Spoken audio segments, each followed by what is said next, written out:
తిరుమల శ్రీవారిని పలువురు ప్రముఖులు దర్శించుకున్నారు. తెలంగాణ ఎమ్మెల్యే మల్లారెడ్డి కుటుంబ సభ్యులతో కలిసి స్వామివారిని దర్శించుకున్నారు. తిరుపతిలో తన డీమ్డ్ యూనివర్సిటీ ప్రారంభం కావడం, అనుకున్న విధంగా అడ్మిషన్లు జరగడం ఆనందంగా ఉందని ఎమ్మెల్యే మల్లారెడ్డి అన్నారు. ఏపీలోనూ ప్రపంచ స్థాయి ఇంజనీర్లు, డాక్టర్లు, శాస్త్రవేత్తలను తయారు చేయడమే తన లక్ష్యమని ఆయన తెలిపారు. విద్యార్థులకు ఏ టెక్నాలజీతో కూడిన విద్య అందిస్తామని ఎమ్మెల్యే మల్లారెడ్డి తెలిపారు.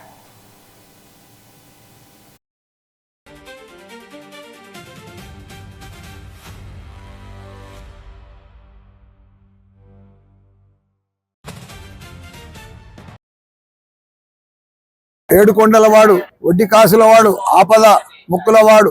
ఈరోజు మా వెంకటేశ్వర స్వామిని అందరం కూడా మా కుటుంబం, మా కొడుకులు, కోడళ్ళు, మన్మలు, మన్మరాళ్ళు అందరం కూడా దర్శనం చేసుకున్నాం.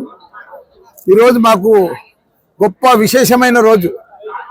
ఒకటేమో నాగుల పంచమి, రెండోదేమో ఆ భగవంతుని ఆశీర్వాదంతో ఈరోజు తిరుపతిలో ఈరోజు మన మల్లారెడ్డి డీమ్డ్ యూనివర్సిటీ ప్రారంభోత్సవం. ఈరోజు పిల్లలతోటి మంచి అడ్మిషన్స్ అయినాయి.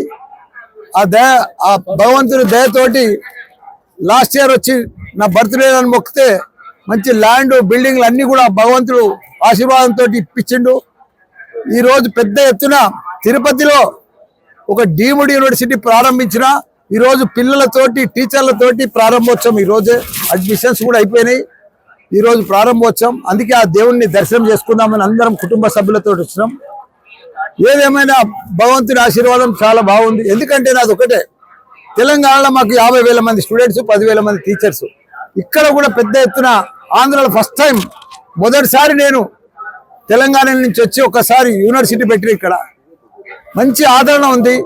నాది ఒకటే, పిల్లలను మంచిగా ప్రపంచం తగ్గట్టుగా ఇంజనీర్లను, వరల్డ్ క్లాస్ ఇంజనీర్లను, వరల్డ్ క్లాస్ డాక్టర్లను, వరల్డ్ క్లాస్ సైంటిస్టులను తయారు చేయాలనే నా తపన, నా ఆలోచన. ప్రపంచం అంతా కూడా ఇప్పుడు టెక్నాలజీ స్కిల్ తోటి కూడుకున్న ప్రపంచం తయారైంది. దాన్ని తగ్గట్టుగా మన ఇక్కడ ఆంధ్రలో కూడా మన తెలుగు బిడ్డలను ప్రతి ఒక్కరిని కూడా ఏఐ మాదిరిగా ఏఐ స్టూడెంట్ని తయారు చేయాలి. నైపుణ్యం తోటి, స్కిల్ తోటి, టెక్నాలజీ తోటి మంచి ఇంజనీర్ తయారు చేయాలనే తపనతోటి, ఆలోచనతోటి, ఆ భగవంతుడి ఆశీర్వాదంతో పెద్ద ఎత్తున ఇక్కడ ప్రారంభించడానికి చాలా సంతోషంగా ఉన్నది. అందరికి కూడా ధన్యవాదాలు.